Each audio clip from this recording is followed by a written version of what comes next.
우리가 누리고 전달해야 될 세 가지 캠프라는 제목으로 말씀을 함께 보기를 원합니다. 요즘 젊은 사람들이 사용하는 단어 중에 밈이라는 단어 있습니다. 밈 혹시 들어보셨어요? 밈? 그게 이제 어떤 유행하는 어떤 하나의 단어나 사진이나 인터넷에서 유행하는 모든 것들을 밈이라고 해요. 그래서 뭐 우리 어린들도 보셨겠지만 개구리 사진이 막 엄청 이것저것 막 나와서 막 서로 카톡으로 주고받고 장난치고 이러죠. 어떤 그런 문화적인 유행을 밈이라고 하는데 몇 년 전에 그런 유행어가 유행을 했어요. 어떤 유행어냐면 인간의 욕심은 끝이 없고 같은 실수를 반복한다. 이게 이제 뭐 도박이나 뭐 주식 이런 거 하는 사람들 사이에서 막 이렇게 엄청 유행했던 그런 단어인데, 자, 인간의 욕심은 끝이 없고 같은 실수를 반복한다. 제가 왜 서론에서 이런 말씀을 드리냐면 우리는 우리의 미래를 알 수 없습니다. 그런데 어느 정도 예측은 가능하죠. 무엇을 보고 예측할 수 있죠? 과거에 있었던 것들을 보면 미래가 어느 정도 예측이 되는 거예요. 자, 그래서 뭐 이런 얘기도 있죠. 역사는 과거의 반복이다, 이런 얘기도 많죠. 자, 우리가 우리 렘넌트들에게 무엇을 전달하고 우리 렘넌트들 앞으로 미래에 어떻게 쓰임 받을 것인지는 우리의 지금 우리가 누리는 것들, 우리가 가진 것들을 보면 어느 정도 유추가 되겠죠. 자, 그래서 우리 렘넌트들에게 전달할 세 가지 캠프지만 사실 우리 성도님들이 이것을 먼저 찾고 이것을 누리셔야 돼요. 자, 성경의 역사도 계속해서 반복되죠. 언약을 붙잡으면 하나님의 복을 받고 언약을 놓치는 순간 재앙을 당하고 또 다시 회복하고 재앙당하고 회복하고 재앙당하고, 이게 이제 작게는 사사기에서도 이렇게 계속해서 반복이 되죠. 자, 우리 기성세대 어른들이 우리 지금 현재 렘넌트들 젊은 세대들을 보고 걱정을 많이 하실 거예요. 뭐 우리 때는 책도 엄청 많이 읽었는데 얘네들 지금 유튜브 뭐 아프리카 뭐 게임 이래가지고 얘네들이 앞으로 뭘 하겠냐 막 이런 걱정을 많이 하실 텐데, 소크라테스가 이런 걱정을 했다고 해요. 지금 책이란 게 막 생겨나면서 이제 젊은 사람들이 이제 큰일 났다. 얘네들이 이제 생각 안 하고 책만 보고 이걸 걱정했다고 해요. 근데 지금 어떻게 됐습니까? 책이 발달했다고 사람들이 생각을 안 하고 뭐 문화적으로 퇴보하지 않았잖아요. 그러니까 우리가 지금 우리 후대들을 보면서 얘네들이 이래가지고 앞으로 미래에 어떻게 될래나 하지만 또 나름대로의 어떤 그런 문화 양식이 생기고 그것을 이렇게 이어갈 거예요. 자, 그리고 BC 1700년경에 수메르 시대 점토판 문자에도 이런 구절이 있대요. 요즘 젊은이들 너무 버릇이 없다. 그러니까 시대마다 계속해서 똑같은 것들이 반복되는 겁니다. 자, 그래서 우리가 우리 후대들에게 어떻게 하면 복음을 누리고 이 복음 운동을 이어갈 것인지 각인할 것에 대해서 생각을 좀 해봐야 되겠죠. 자, 우리 후대들에게 무엇을 각인시켜야 됩니까? 당연히 복음을 각인시키는 거는 당연히 맞죠. 각인이 뭐죠? 새기는 거잖아요. 안 지워지게. 목사님 가방에 이렇게 이니셜을 새기셨는데 이게 이제 지워지지 않아요. 그 말은 이건 영원히 내 거다. 뭐 이런 뜻이죠. 각인이라는 것은 안 지워지게 새기는 걸 말해요. 자, 그런데 우리 렘넌트들에게 그러면 복음을 어떻게 각인할까요? 자, 몇 년 전에 4살짜리, 5살짜리가 막 구원의 길을 줄줄줄 외우는 이런 영상들이 막 돌아다녔어요. 그러니까 엄마들이 집에서 이제 구원의 길을 외우게 시키고 아이들이 나와서 이것을 막 구원의 길을 설명하는 거예요. 그거 보면서 막 감동받고 와 진짜 대단하다, 역시 렘넌트 막 이런 얘기 했는데, 자, 그런 걸 각인이라고 할까요? 아이들은 지금 무엇을 가르쳐도 다 잘 외워요. 우리는 이제 좀만 듣고 돌아서면 기억 안 나고 막 이럴 수도 있는데, 자, 그거는 어떻게 보면 각인이라기보다는 외운 거고 주입이에요. 자, 그럼 진짜 각인되는 게 뭐냐? 눈 감고 달달 외우는 것은 각인이라고 볼 수가 없겠죠. 자, 어쨌든 4살짜리, 5살짜리 아이들이 뽀로로나 아기상어 이런 거 달달달 외우는 것보다야 낫겠지만, 진짜 각인은 뭐냐? 어떤 인생의 메시지로 전달되는 거예요. 제가 아는 권사님이, 예전에 사역하던 교회 권사님이 항상 여름만 되면 오셔가지고 물어보셨어요. 혹시 우리 청소년부 랩런트들 중에 뭐 집이 불신자 가정이라서 아니면 경제적으로 좀 어려워서 랩런트 대회 못 가는 랩런트가 있는지 혹시 있으면 알려달라고 이렇게 물어보시더라고요. 그래서 매년 한 명이든 두 명이든 그분이 그 랩런트의 랩런트 대회비를 지원을 해주셨어요. 이제 누가 줬다고 말씀을 안 하시고 그 아이에게 랩런트 대회 갈 수 있도록 이것을 지원해 주신 거예요. 근데 그 딸이 청소년기에 엄청 막 이렇게 까칠하고 막 이런 친구였거든요. 막 쉽게 말하면 이제 어릴 때부터 교회에서 자랐는데 좀 아나무인이고 약간 좀 까칠하고 막 이런 친구였어요. 근데 이 친구가 나중에 이제 뭐 아나운서를 준비하고 막 이러면서 대학생이 되고 성인이 됐는데 어느 날 이 친구가 저를 찾아서 얘기를 하는 거예요. 그때는 부교육 준목이었는데 준목님 혹시 랩런트들 중에 랩런트 대회 못 가는 친구 있으면 자기한테 얘기해달라고. 제가 이제 한 명은 책임지겠습니다. 참 그걸 보면서 많은 생각을 했습니다. 그 어머니가 권사님이 그 딸한테 야 너 이제 돈 버니까 랩런트 한 명 책임져 이렇게 얘기했을 수도 있겠죠. 아니면 얘기를 안 했을 수도 있어요. 자 근데 어쨌든 인생의 중요한 메시지로 무엇인가가 각인된 거죠. 전달이 된 거예요.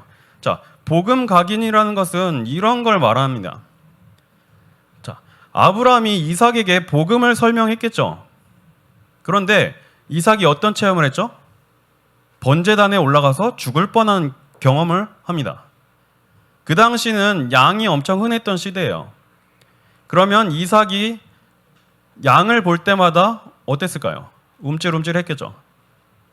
밤마다 땀 흘리고 식은 땀 흘리고 잠을 못 잤을 수도 있어요. 죽을 뻔한 그 기억 때문에. 근데 완전히 자기에게 언약이 각인된 거예요. 양을 볼 때마다 생각나겠죠. 내가 죽었어야 되는데 나 대신 죽은 저 양. 자, 우리 랩런트들에게 복음을 각인시켜야 되는데 우리 성도님들이 인생의 메시지로 전달되는 것들이 우리 랩런트들에게 각인이 돼요. 가르치고 전하고 당연히 이것도 각인되는데 아까 말씀드린 대로 우리가 굳이 막 달달 외우게 하고 뭔가 그렇게 하지 않아도 내가 복음을 바르게 붙잡고 누리고 있으면 이게 후대들에게 각인이 됩니다. 자, 그리고 우리 후대들에게 무엇을 전달할 것인지 지금부터 우리 성도님들이 이것을 기도 제목으로 붙잡고 우리 후대들에게 바르게 전달해야 되겠죠. 제가 어릴 때는 이제 바톤이라고 이렇게 썼는데 지금은 이제 배턴이라고 쓰더라고요. 그 개주할 때 달리기 할 때 이거 들고 뛰는 거 있죠. 그래서 다음 전달해주고. 자, 중요한 것은 내가 아무리 능력 있고 내가 아무리 잘 뛰어도 이게 제대로 전달이 안 되면 그 팀은 실격이죠. 자, 우리 세대에 아무리 큰 전도운동이 일어나고 아무리 큰 개혁이 운동이 일어나도 이게 우리 후대들까지 전달이 안 되면 역시 똑같은 재앙을 당하는 과거를 반복하게 되는 거예요. 자, 그러면 우리가 후대들에게 무엇을 전달할 것인가? 이것도 좀 깊이 생각해 볼 필요가 있습니다. 자, 그리고 우리는 언젠가 가야 돼요. 어디 가는지 모르겠지만 어디로 가야 됩니다. 천국에 가겠죠. 자, 그런데 남아있는 사람들은 무엇인가를 봐야 되잖아요. 자, 이스라엘 백성들이 요단을 건넜습니다. 근데 광야에서 태어난 친구들은 요단이 갈라지는 것을 본 적이 없어요. 자, 그래서 하나님이 이스라엘 백성들에게 지파별로 돌을 하나씩 꺼내서 이것을 쌓아라.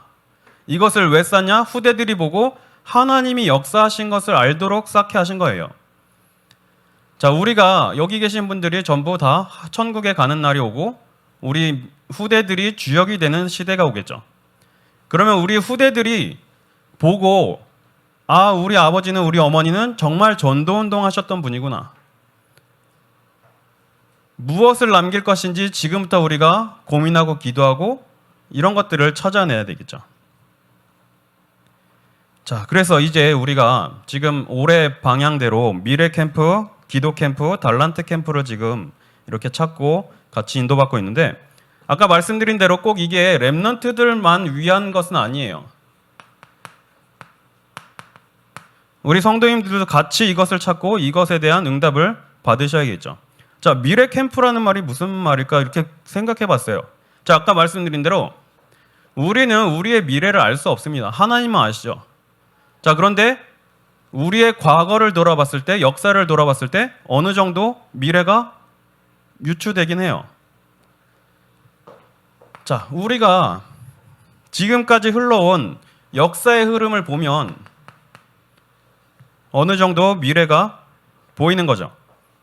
자, 시대마다 강대국들이 일어났습니다. 그리고 시대마다 강한 힘을 가진 정복자들이 일어났어요. 그런데 뭐 애굽, 바벨론, 페르시아 뭐 이런 엄청난 힘을 가진 나라들이 지금까지 남아있는 나라들이 하나도 없습니다.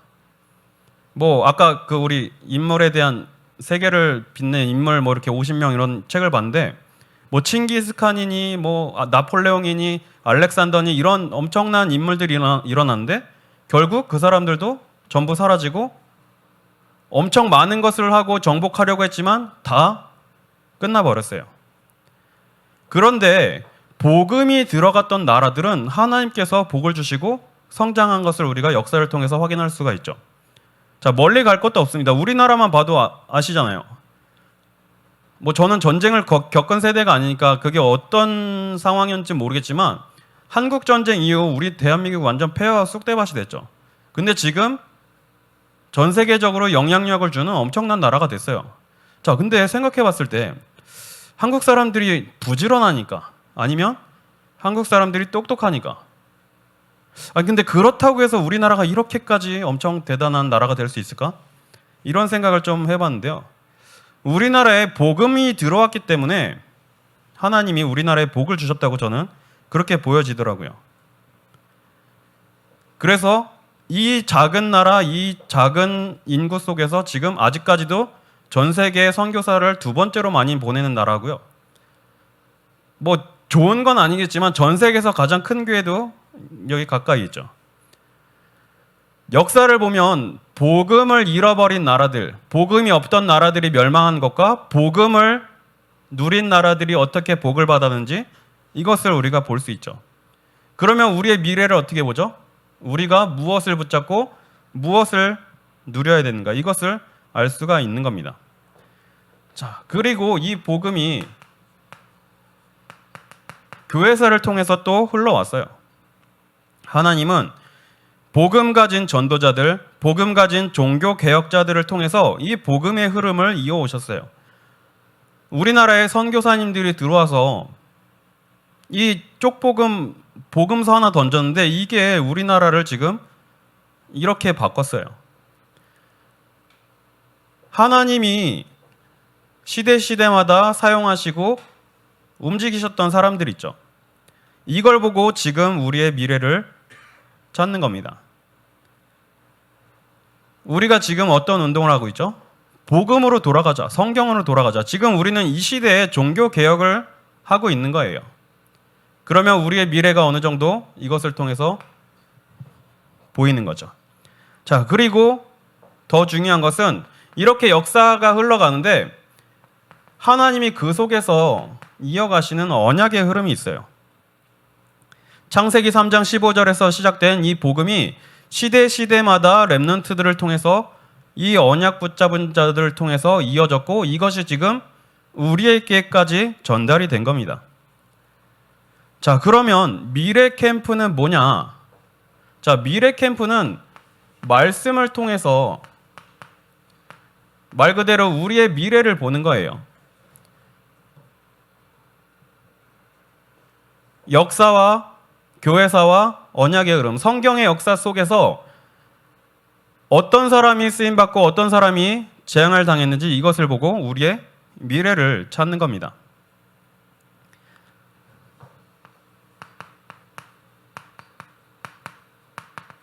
그리고 두 번째로 기도 캠프를 우리가 찾고 누려야 되죠. 자, 미래 캠프를 통해서 우리가 복음을 확인했어요.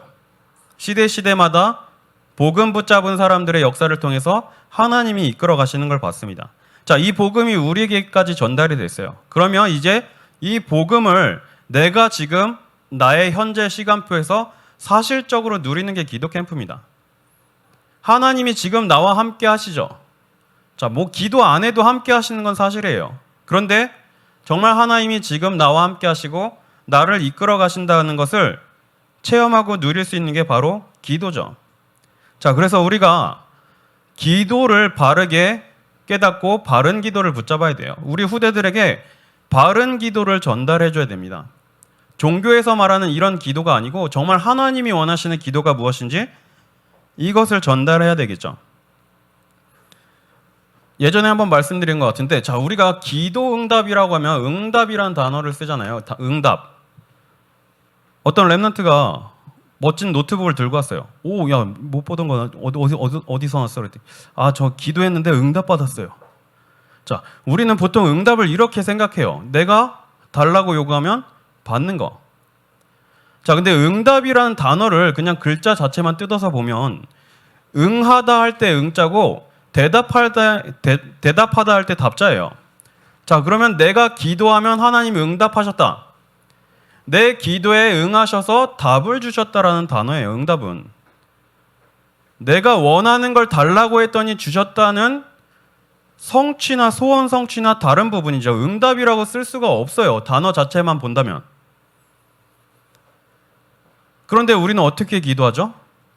자, 응답은 하나님이 주시는 거잖아요. 내가 어떤 걸 기도했는데 거기에 대해서 하나님이 답을 주세요. 그런데 우리는 어떻게 기도하죠? 답을 내가 정해놓고 기도해요. 하나님 노트북 주세요. 노트북이 필요한 시간표가 아닌데 내가 원하는 기도 제목을 놓고 내가 달라고 하는 거예요. 자, 그래서 받으면 아, 기도 응답 받았습니다. 노트북이 안 생기면 응답 못 받았어요. 이렇게 얘기를 하는 거죠. 자, 우리 랩런트들에게 바른 기도를 전달해야 되는데, 자, 우리는 기도의 순서를 바꿔야 돼요. 자, 랩런트들이 성경에 나오는 랩런트들이 전부 다 기도의 순서가 다르더라고요. 노예로 요셉이 갇혀 있습니다. 노예로 일을 하고 있어요. 억울하게 노예로 팔려갔어요. 그러면 하나님 저 너무 억울해요. 저 세계 복음화 해야 되는데 지금 노예로 있으면서 이거 뭡니까? 저 노예에서 빨리 해방되게 해주세요. 자, 요셉은 이걸 놓고 기도하지 않았어요. 기록에는 없지만 탈출 안 한 거 보면 일단은 노예로 있었던 거죠. 그런데 중요한 것은 여호와께서 요셉과 함께 하심으로라고 성경은 기록하고 있어요. 자, 요셉은 지금 내가 노예에서 탈출하는 게 문제가 아니다라고 생각을 했겠죠. 지금 나는 하나님이 함께 하심을 누리면 된다라고 믿었기 때문에 그 자리에 있었던 거죠. 자, 모세가 도망자로 광야에서 살았어요. 그런데 모세도 마찬가지로 중요한 순서를 알았어요. 아, 내가 지금 성공하고 국가를 이끌고 이게 먼저가 아니라 호렙산에서 체험한 하나님의 능력, 이게 먼저구나. 사무엘도 마찬가지로 언약궤 옆에 누워서 하나님의 말씀을 받는 이 시간이 있었던 거예요. 자, 우리가 기도의 순서를 바꿔야 됩니다. 마태복음 6장 33절에 이렇게 말씀하셨죠. 너희는 먼저 그의 나라와 그의 의를 구하라. 그리하면 이 모든 것을 더하시리라 말씀하셨어요. 자, 여기서 말씀하고 있는 이 모든 것은 앞에서 말씀하셨죠. 세상 사람들이 구하는 의식주, 먹고 마시는 거, 이거 구하지 않아도 된다. 내가 다 알아서 주겠다라고 말씀하신 거예요. 그러면 우리는 순서를 바꾼 기도, 이것을 지금부터 찾고 누려야겠죠. 자, 그러면 기도는 무엇인가? 우리가 기도를 어떻게 정의할 수 있죠? 기도는 임마누엘을 누리는 거예요. 일곱 렘넌트들을 보면 알 수가 있죠. 하나님이 함께 하심을 누리는 게 기도였어요. 자, 그리고 우리는 기도의 내용을 바르게 붙잡아야 돼요. 그럼 우리가 무슨 내용을 갖고 기도하냐? 하나님이 예수를 그리스도로 믿는 자들을 하나님의 자녀 삼으셨어요. 자, 그러면 하나님이 나에게 주신 신분이 있죠. 자, 매일매일 이 신분을 누리는 기도 속으로 들어가는 거예요. 자, 그리고 이 신분에 따라오는 권세가 있죠. 성령께서 내 안에 함께 하시고 나를 인도하시고 내가 기도하는 모든 것을 들으시고 우리가 가는 모든 현장에 천사를 보내시고 흑암 세력이 결박되고 우리의 배경은 하늘 배경이 됨을 우리가 받았어요. 매일매일 이 내용을 갖고 기도를 누리는 겁니다. 자, 그리고 우리에게 맡겨주신 사명이 있어요. 매일매일 이 사명을 놓고 기도하는 거예요.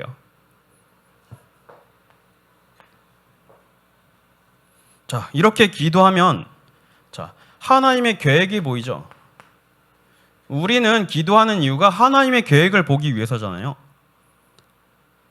예레미야에게도 이렇게 말씀하셨어요. 너는 내게 부르짖으라.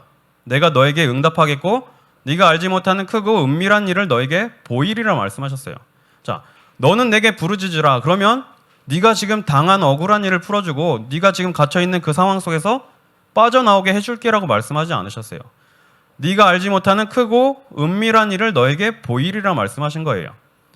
자, 하나님의 계획은 뭐죠? 기도를 통해서 하나님은 내가 바뀌기를 원하시는 거예요. 나를 바꾸기를 원하시는 거예요. 자, 우리 랩런트들, 저도 이제 랩런트 때 그런 기도를 많이 했는데, 아니 우리 집은 왜 이럽니까? 내가 선택한 것도 아닌데. 자, 혹시 불신자인 남편이나 아내분을 놓고 기도하는 분들이 있겠죠. 자, 내가 기도하면 불신자인 내 남편이 바뀝니까? 자, 내가 기도하면 불신자인 남편이 돌아올 날이 하루가 당겨집니까? 자, 근데 분명히 하나님이 계획을 가지고 불신자인 남편을 구원하실 계획을 분명히 가지고 계신다면 그게 정해져 있잖아요. 그건 하나님의 시간표에 있는 거 내가 앞당기거나 늦추거나 할 수 없는 거잖아요. 내가 기도 안 한다고 이게 늦어지는 게 아니잖아요. 자, 근데 보통 우리 어떻게 기도하죠? 아, 빨리 저 남편이 빨리 돌아와서 좀 속편히 교회 다니고 마음 편히 훈련받고 하나님 랩넌트 운동해야 되잖아요. 이렇게 생각할 수도 있겠죠. 그런데 이건 하나님의 손에 달려 있어요. 자, 그러면 무엇을 놓고 기도해야 되죠? 하나님은 나를 바꾸시기를 원하는 거예요. 자, 하나님이 분명히 우리 남편, 우리 부인을 구원하실 계획을 가지고 계신다면 나는 그걸 믿습니다. 그게 언제가 됐던 내가 성령 충만 누리면서 기다리겠습니다. 이게 어떻게 보면 올바른 응답이잖아요.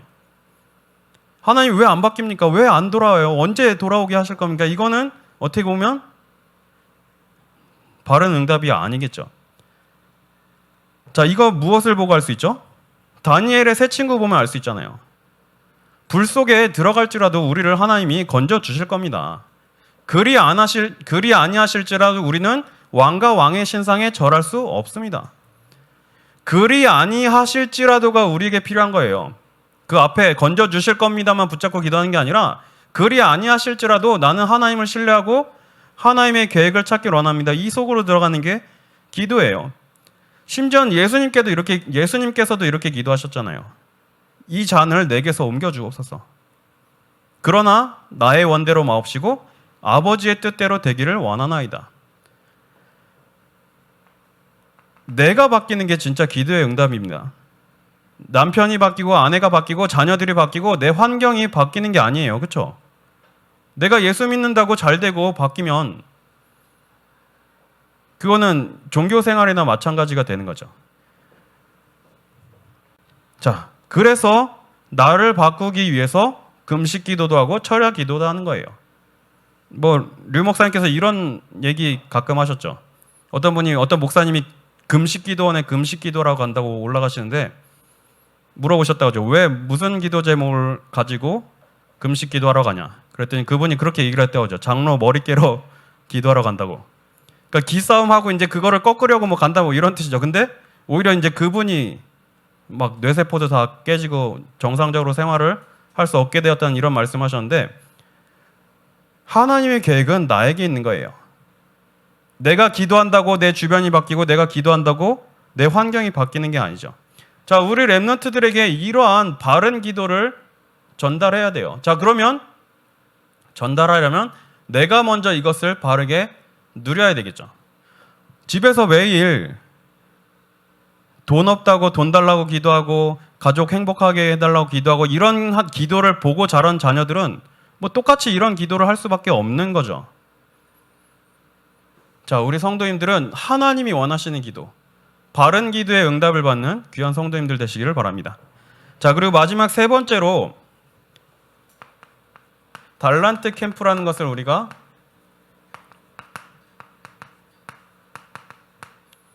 찾고 누리고 후대들에게 전달해야 되겠죠. 하나님이 시대마다 복음의 흐름을 이어가는 사람들을 통해서 시대를 회복하셨어요. 자, 그런데 그 렘넌트들에게 하나님은 세계 복음화할 수 있는 도구를 주신 거예요. 그게 바로 전문성이고 그게 바로 직업이죠. 자, 그래서 우리 렘넌트들이 먼저 중요한 것은 하나님의 천명을 확인할 수 있어야 돼요. 자, 역사를 통해서 하나님이 시대마다 원하시는 것이 무엇이고 이어가시는 것이 무엇인지 이걸 보는 거예요.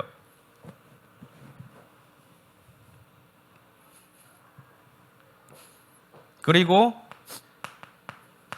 이 시대에 이 복음을 이어갈 렘넌트로 나를 부르셨구나는 소명을 찾는 게 달란트 캠프죠.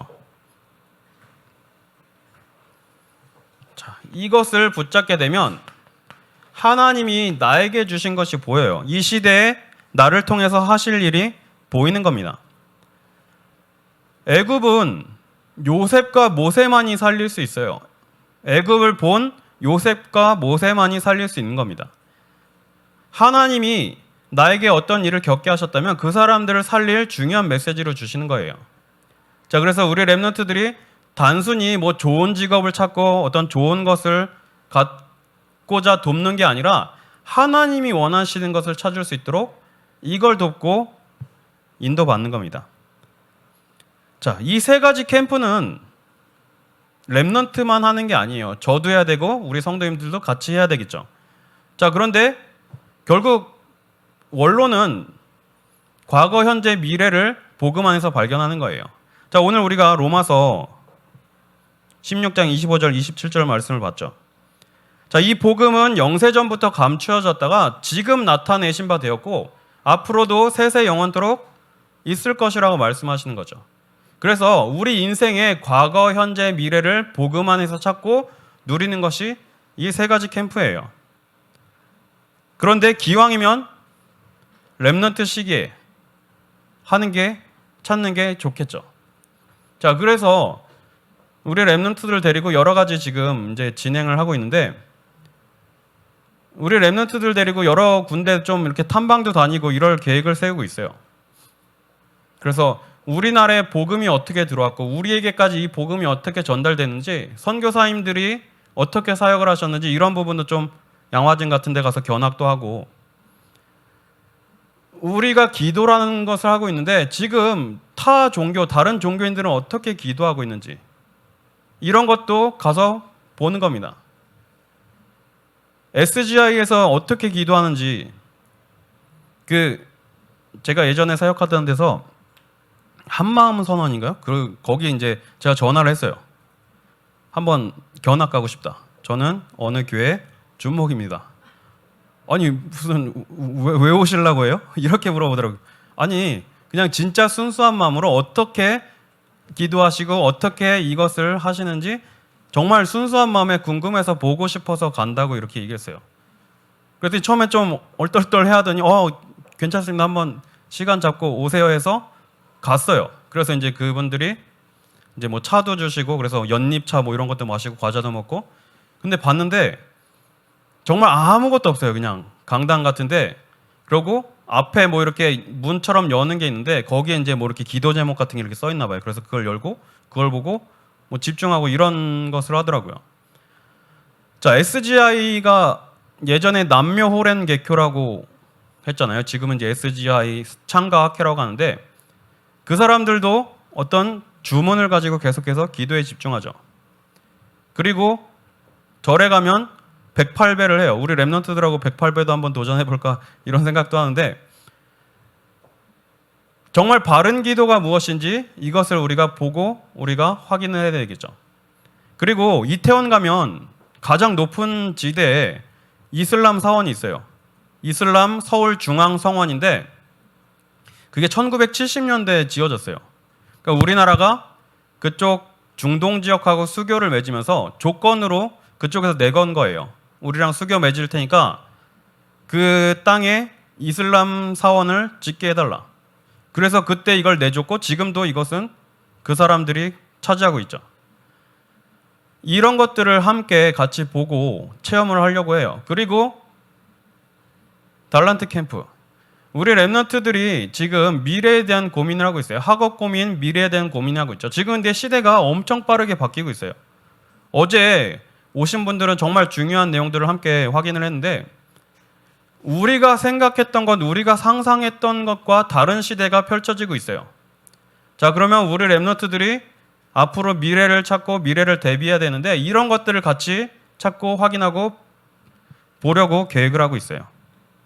그래서 이제 뭐 전문인들 모셔서 인턴십도 하고 전문인들 현장도 가보고, 제가 예전에 한번 말씀드린 것 같은데 제가 초등학생 때 교회를 다니고 있는데 교회 장로님이셨는지 한 분이 학생들을 초대를 하신 거예요. 그럼 어디를 초대했냐면 해태였나?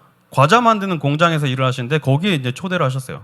그래서 우르르 코 줄줄 흘리는 친구들 다 같이 몰려가가지고 막 과자 만들어지는 것도 보고, 나갈 때 이제 집에 갈 때 과자 한 꾸러미씩 다 이렇게 안겨주고 너무 기분 좋게 이렇게 왔던 기억이 나는데, 그때 처음 봤어요. 아, 과자라는 것이 어떻게 만들어져서 지금 내가 먹을 때까지 어떻게 전달이 됐구나, 이런 것을 그때 봤어요.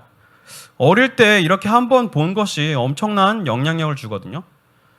우리 랩런트들이 지금 길을 못 찾는 이유가 본 게 없기 때문이에요. 그러니까 우리 뭐 좋은 길을 찾아주자가 아니라 여러 개를 보여주고 그 속에서 하나님이 인도하시는 인도를 받게 해주는 겁니다. 자, 그래서 우리가 이제 그러면 오늘부터 무엇을 해야 되냐? 자, 우리가 많은 것을 해야 되는 게 아니에요. 하나님이 우리에게 원하시는 것은 계속해서 집중하기를 원하시죠. 자, 우리가 너무나 많이 들어서 잘 아는 사도행전 1장 1절, 1장 3절, 1장 8절. 자, 어떻게 보면 이게 처음이자 마지막이고 전부예요. 예수님이 그리스도이심을 누리고 사명을 붙잡고 이 사명을 감당할 수 있는 힘을 얻는 성령 충만의 비밀을 누리는 것, 이것만 되어지면 사실 전부 다 되는 거라고 볼 수가 있겠죠. 자, 그런데 지금 이 약속을 받은 제자들이 사도행전 1장 14절까지 가는 그 중간에 키가 있어요. 자, 부활하신 예수님이 이러한 메시지를 주시고 하늘로 올라가셨어요. 그때 메시지를 받은 사람이 약 500명 정도인데, 자, 이때 예수님을 보고 이 메시지를 듣고 나머지들은 다 집으로 돌아가고 120명만 남은 거예요. 자, 그러면 어떤 사람들만 남았을까요? 이 말씀을 믿은 사람들만 남은 거예요. 조금이라도 믿지 못한 사람들은 다 돌아갔겠죠. 제가 최근에 약간 좀 경제적인 문제, 또 어머니가 건강이 좀 많이 안 좋아지고 여러 가지 문제가 생겼는데 그 순간 이게 흔들리더라고요. 자, 제가 하나님을 안 믿는 거 아닙니다. 예수님이 그리스도란 사실을 안 믿는 게 아니에요. 그런데 무엇이 흔들리냐? 하나님이 나의 주인이시고 나의 모든 미래를 완벽하게 예비하셨다는 이 믿음이 흔들리니까 모든 게 다 무너지더라고요. 그래서 어느 생각까지 들었냐? 아, 내가 선택을 잘못해서 내가 지금 이런 문제를 겪는 건가? 내 길이 이 길이 아닌가, 막 이런 생각까지 들더라고요.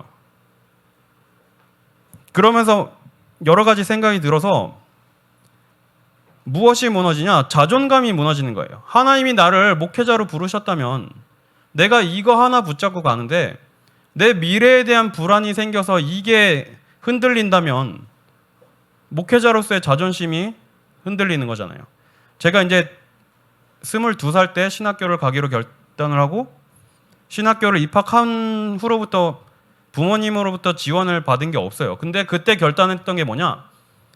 하나님, 저는 목회자의 길을 가는데 평생 이 길을 가는데 힘들고 어렵더라도 끝까지 이 길을 가겠습니다라고 결단을 했어요. 근데 당장 이런 문제들이 닥치니까 그때 그 고백이 무색해지는 거예요. 믿음이 흔들리는 거예요. 자, 그래서 정말 하나님 앞에서 내 마지막 자존심을 못 내려놓고 있는 이 모습을 보니까 되게 낙심되고 되게 무너지더라고요.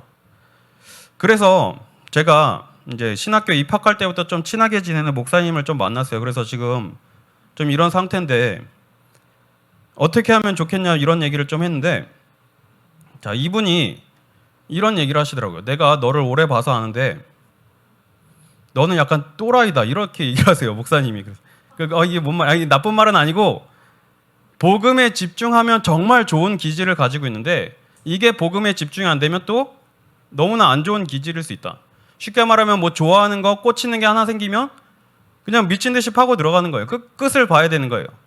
그러니까 이게 다른 부분으로 분산이 되면 복음을 못 누리는데 중요한 일을 하는 그런 기질이다 이렇게 말씀하시더라고요. 그래서 뭐라고 말씀하시냐면 야 네가 진짜 옷을 좋아하지 않냐. 그래서 보는데 옷 입는 거 좋아하고 좋은 옷을 좋아하는데 보니까 옷을 좋은 걸 입었으면 뭘 해야 되잖아요. 뭐 좋은 데 놀러 다닌다든지 뭐 이성 친구를 만나러 다닌다든지. 근데 전혀 그런 게 없더래요. 좋은 옷 입고 다락방 다니고 교회에서 찬양인다고 사역하고 이거밖에 안 하더래요. 이건 뭐지? 그러면서 그분이 뭐라고 말씀하시냐? 네가 옷을 좋아하는데 이게 동기 없이 좋아하는 거 아니냐? 그러니까 내가 이걸 입고 어떤 좋은 곳을 가고 좋은 사람을 만나고 이걸 위해서 그런 게 아니라 그냥 자체가 좋은 거예요. 그렇게 말씀하시면서 뭐라고 말씀하시냐? 네가 진짜 동기 없이 정말 복음을 붙잡고 동기 없이 그리스도를 사랑해 봤냐? 이게 지금 필요한 거다라고 이렇게 말씀하시더라고요. 자, 이 말씀을 듣고 곰곰이 생각했는데 제가 기도 안 한 거 아니죠. 말씀 안 전한 거 아니에요. 사역을 안 한 게 아닙니다. 그런데 제가 기도했던 것들을 떠올려 보니까 겉으로는 세계복음화 목사님을 위해서 교회를 위해서 성도님들을 위해서 기도했는데 어떻게 기도하고 있었냐? 하나님 정말 임마누엘로 나와 함께 하시는 거 믿습니다. 그런데 임마누엘만으로 조금 불안해요. 뭔가 볼 수 있는 증거를 주세요. 돈 필요하니까 돈 좀 주세요. 이렇게 기도하고 있더라고요. 임마누엘로 불안하니까 뭔가 붙잡을 수 있는 이런 걸 주세요라고 기도하고 있더라고요. 자, 이게 합리적인 불신앙이죠. 아니, 하나님 여유 있는 걸 바라는 것도 아니지 않습니까? 최소한 먹고 살 정도는 주셔야 되지 않습니까? 이런 기도를 계속해서 하고 있더라고요. 그걸 생각하는데 이스라엘 백성들이 광야에서 왜 금송아지를 만들었는지 이게 이해가 되더라고요. 아니, 하나님이 역사하심을 보여주셨어요. 지금까지 우리를 이끌고 광야로 인도하고 계세요. 하나님이 분명히 계시는 거 믿고 말씀 주시는 거 믿는데 하나님 그래도 뭔가 불안해요. 눈에 보이는 거 뭔가 있어야 되겠어요. 그래서 금송아지를 만들어 놓고 야, 이게 우리를 인도한 신이다 이렇게 하는 거더라고요. 자, 그래서 제가 그 말씀을 듣고 정말 다시 처음부터 복음으로 기본부터 다시 시작해야겠다 이런 생각을 좀 했습니다. 그래서 하나님이 나의 주인이신 걸 믿는 게 진짜 먼저구나. 자, 주인이 어떤 거죠? 마음대로 할 수 있는 게 주인이잖아요. 나의 주인이 하나님이시면 야, 너 길바닥에서 자라 이러면 자야 되고 오늘부터 길거리에 나 앉아라 그러면 나 앉으면 돼요. 주인이 시키는 대로 하면 돼요. 근데 나는 끝까지 마지막 자존심을 붙들고 하나님 그래도 그렇지 길에서는 못 자겠습니다 이러고 있는, 지금 그래서 하나님과 기싸움하는 거죠. 마지막 내 자존심을 못 내려놓고. 근데 그 목사님이 또 뭐라고 말씀하시냐? 야, 홍콩 영화 보면 그 조폭들이 따거 위에서 몸도 던지고 대신 죽지 않냐? 대신 감옥도 가고. 야, 근데 우리는 홍콩 조폭보다 못한 신앙생활하는 거 아니냐? 뭐 이런 얘기를 하세요. 생명 건다고 하는데 정말 생명 걸어야 될 그런 문제가 다가오면 정작 생명을 못 내놓겠다고 버티고 있는 거죠. 그래서 다시 이제 집중의 시간을 좀 가지고 이것을 하고 있어요. 뭐 요즘 메시지가 이제 어렵다라고 말씀하시는 분들 있잖아요. 실제로 어렵습니다. 왜 그러냐? 류광수 목사님께서 내가 이제 마지막으로 기본 메시지를 정리하고 더 이상 기본 메시지를 안 하겠다라고 선언을 하신 게 2007년도쯤이에요. 그래서 그때 복음이란 무엇인가, 기도란 무엇인가, 전도란 무엇인가 이런 기초 메시지를 한번 정리하시고 그 뒤로는 이제 미래 메시지를 막 꺼내서 터뜨리신 거예요. 그래서 이제 그때 메시지를 지금 계속해서 집중하고 정리하고 있고 이런 메시지들을 지금 이렇게 보고 있거든요. 저만 이러기를 바랍니다. 저만 지금 이런 상태이기를 원합니다. 우리 성도님들은 정말 하나님을 믿으시길 바랍니다. 하나님을 믿는다는 게 그냥 하나님이 계시고 하나님이 나와 함께 하심을 믿는 정도가 아니라 하나님이 나의 과거, 현재, 모든 미래를 지금도 완벽하게 책임지시고 인도하신다라는 사실을 믿는 거예요. 우리에게 필요한 것이 바로 이 믿음이에요.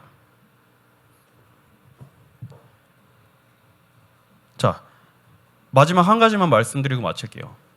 아브라함을 하나님이 시험하시기 위해서 이삭을 번제로 바치라고 하셨어요. 자, 아브라함이 이삭을 번제단에 올려놓는 그 심정이 어땠을까요? 인간적으로 생각하면 못할 짓이에요. 못해요. 마지막 희망이고 100세 때 낳은 아들인데, 자, 근데 아브라함은 하나님을 믿었대요. 100세 때 아들을 주셨으니까 살려주실 수도 있고 아니면 데려가시면 또 아들을 주실 수 있는 능력 가지신 분이잖아. 이걸 믿었겠죠. 이삭을 번제단에 올려놓을 수 있는 이 믿음을 우리가 정말 소유하고 누리기를 바랍니다. 우리 성도님들이 정말 이 세 가지 캠프의 응답을 먼저 체험하고 우리 후대들에게 바르게 전달했으면 좋겠어요. 자, 그래서 혹시 안 계시겠지만 제가 아까 말씀드린 대로 저랑 비슷한 상태에 계신 분들은 개인적으로 연락을 주시면 그 메시지 정리할 수 있는 이런 리스트를 좀 드릴게요. 자, 어쨌든 오늘 주신 말씀을 정말 언약으로 붙잡고 우리가 이 복음을 사실적으로 누리고 우리 후대들에게 바르게 전달하는 귀한 축복 누리는 우리 양문교회 성도님들 되시기를 기도하겠습니다. 하나님 감사합니다. 우리에게 복음을 주시고 예수가 그리스도이심을 믿을 수 있는 은혜를 주시니 감사드립니다. 우리에게 사실적인 믿음을 허락하여 주옵소서. 하나님을 나의 주인으로 믿는 믿음을 허락하여 주옵소서. 미래 캠프, 기도 캠프, 달란트 캠프를 통하여 우리 렘넌트들이 하나님이 이끄시는 인도받게 하여 주옵소서. 이 일을 위하여 귀하게 헌신하고 기도하는 귀한 성도님들이 있습니다. 렘넌트를 위한 헌신이 하나도 헛되지 않음을 보게 하시며 우리 후대들을 통하여 현장에 정복되는 시련의 응답을 확인하는 한 해 되게 하여 주옵소서. 살아계신 우리 주 예수 그리스도의 이름으로 감사하며 기도드립니다. 아멘.